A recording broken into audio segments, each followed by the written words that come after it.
Hey guys, Prowl 1701 here, and today on Essentials we're going to be talking about 5 essential 12th Doctor stories every Doctor Who fan needs to see. So taking a spotlight on Peter Capaldi and his era, which is very much a mixed bag, but there's definitely some amazing strong stories in it and stories that are essential to a Doctor Who fan. And we're going to start off, and by the way, none of these are in any particular order. They're just 5 stories I think every Doctor Who fan needs to see. And we're going to start off with Deep Breath. Deep Breath is one that the first time I saw, I liked it, but it didn't blow me away.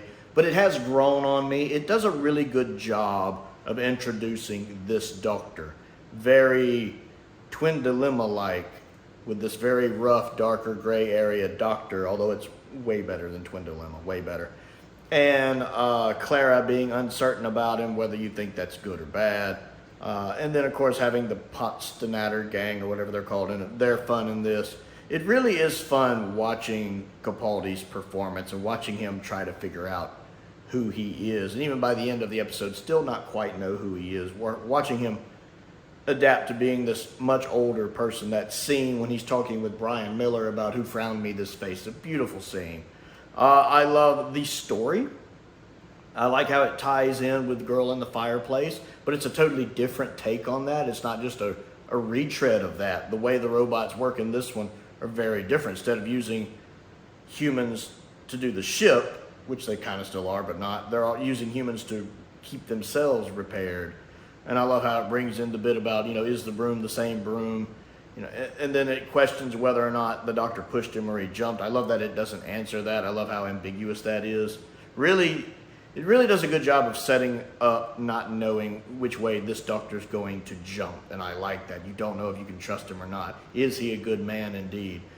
And also I love the cameo at the end when Clara gets the phone call. I'm kind of surprised Doctor Who's never done something like that sooner. That was actually very clever, and I really enjoyed that scene. And then the ending with Missy, even though we didn't know who that was, it was a great way to set up the mystery of, okay, who is this? And Michelle Gomez is just knocking it out of the park right off the bat. But it does a good job of kind of letting you know what you're getting into with this new Doctor, and especially in Series 8. And I like it. I think it's a good story. Next on the list is Flatline. I like Flatline because it's Doctor Who being creative. You have a very unique villain in Flatline. Creatures from a 2-dimensional dimension that are evolving in our dimension. I like that. Flatline works for me because it has such a unique and original villain. I don't ever need them to come back. I think they're a really good one-off villain, and watching them evolve over the episodes is really cool.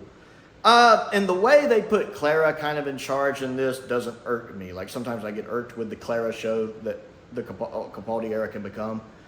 But it works in this one. Jenna Coleman's putting in a great performance, which she usually does, to be fair. But because the Doctor is stuck in the TARDIS, she's having to do a lot of the footwork, and that makes sense, and I like it. The Doctor being cut off and having to use his brain, and then Clara being kind of the one that's out having to do stuff. And then the guest casts are fine. I don't think they're certainly that memorable, to be honest, but they're fine. It really gets on this list because of its originality. It really is Doctor Who taking advantage of being Doctor Who, which I like. The next one on the list is Heaven Sent and Hellbent. You kind of have to have both of them. Usually I think of these as standalones, but if someone's never seen this era, they do kind of need to see both. Heaven Sent's just a masterpiece. One of the best episodes of Doctor Who ever made. And Peter Capaldi deserves so many awards because it's pretty much a one-man show. And the fact that he is such a phenomenal actor and he is so good as the Doctor, it just makes this episode work. The incidental music is fantastic, especially that Shepherd's Boy theme. The camera work is really good. I love the directing of this episode. It's a really good story, keeping you wondering kind of what's going on, what's happening. The creature design for the thing chasing him is done really well. And it's written fantastically. It's much like 70s Doctor Who, it's just everything coming together. It's a perfect storm of writing, directing, acting, and design all coming together, a lot like 70s Who does. and I absolutely love it, with a nice cliffhanger ending. Now, Hellbent it's got good things, it's got bad things, but I do think it's essential to the era, seeing how dependent Capaldi and Jenna had become on each other, well, their characters had become on each other, and why they needed to part ways. It definitely has parts of it that irk me to pieces, but they are two parts of the same story, so I would have had Hellbent on here as well. Next on the list is Mummy on the Orient Express. Again, I love this one. It takes a nice trope of a mummy, puts it in space, and makes it work. It's a very original script. It's Doctor Who being Doctor Who. I love that. So the idea of this mummy, that it can only be seen by the people it's about to kill, and knowing it takes 60 seconds from when they start to see it for it to kill them, and it can teleport and move and go through walls, that's pretty cool. Seeing the timer count down is pretty cool. Seeing how people handle their fates knowing it's coming, it's pretty neat. Capaldi and Clara, the 12th Doctor and Clara, having to resolve their issues in this. Seeing that carry over from the previous episode, which we won't name because it's terrible. It is pretty neat here. The set design of the car looks good. The design, the special effects for the mummy look good. And how it resolves is really well done. Plus, it's even got some humor in it.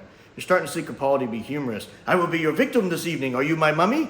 I love that. The throwback to the Are You My Mummy? I love that. I like when Capaldi's funny. Especially in Series 8 because it doesn't happen a lot. I enjoy that. It's just a masterclass of Doctor Who. Everyone should see Mummy on the Orient Express. It's different. It's another one of those Doctor Who episodes that's really different. It's got a good adrenaline rush in it. It keeps you on the edge of your seat, even on rewatch. And the guest casts in it, I think, are really good. I like the guy playing the kind of conductor engineer character. He's really cool. Really well acted. Good episode. And then finally on the list, I have World Enough and Time.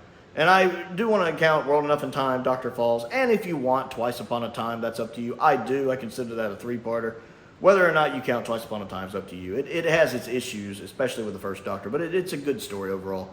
But World Enough and Time is it's a great kind of regeneration story.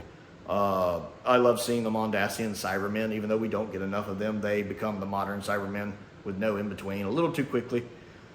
But Capaldi is putting on a heck of a show. Pearl Mackie is putting on a heck of a show. It's a little frustrating. It's once again a tear-jerking departure because the companion sort of dies, but sort of doesn't. There's a lot of that. That's a little eye-rolling because it's kind of old hat at that point. But I like how it starts out almost as a comedy with Missy pretending to be the master. And these are my companions, comedic relief and exposition. I'm Doctor Who. It's kind of funny. And then it switches into Bill with a hole in her chest. And then slowly figuring out, holy crap, it's the Cyberman. And then, finally having a story with multiple masters is great. And I like this version of John Sims. This is my favorite version of John Sims. He feels much more like the master here, and I love it. And Michelle Gomez and him together are really, really good. And Michelle Gomez by herself is just phenomenal. She always is. I love Missy. And then I love how they do the explanation of being stuck in a black hole for where, one part of the ship is moving faster in time than the other part of the ship, like drastically faster. That is a fascinating idea. And I love how the time difference is just key to the story, to where the back part of the ship, is like decrepit, and aged down, and everybody's having to convert into Cybermen. It's fascinating. And then John Sims, when he's playing the other character, does a really good job. I would have never known, if the trailer hadn't given away that he was coming back, and I still wasn't sure.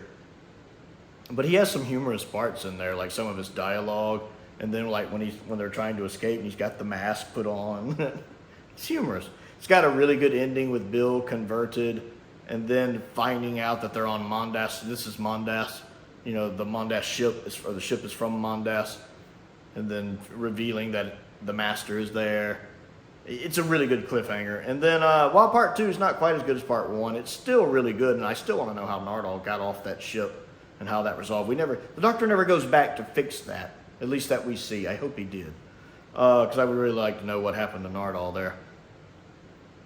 Part 2 is still good, but not as good as part 1. But they are definitely essential viewing, I think, World Enough in Time.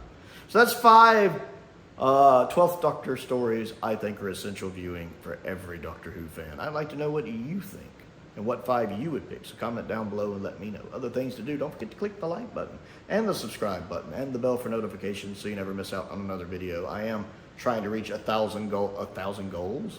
That's a lot of goals. I am trying to reach 1,000 subscribers in 2023, and we are well on our way to that.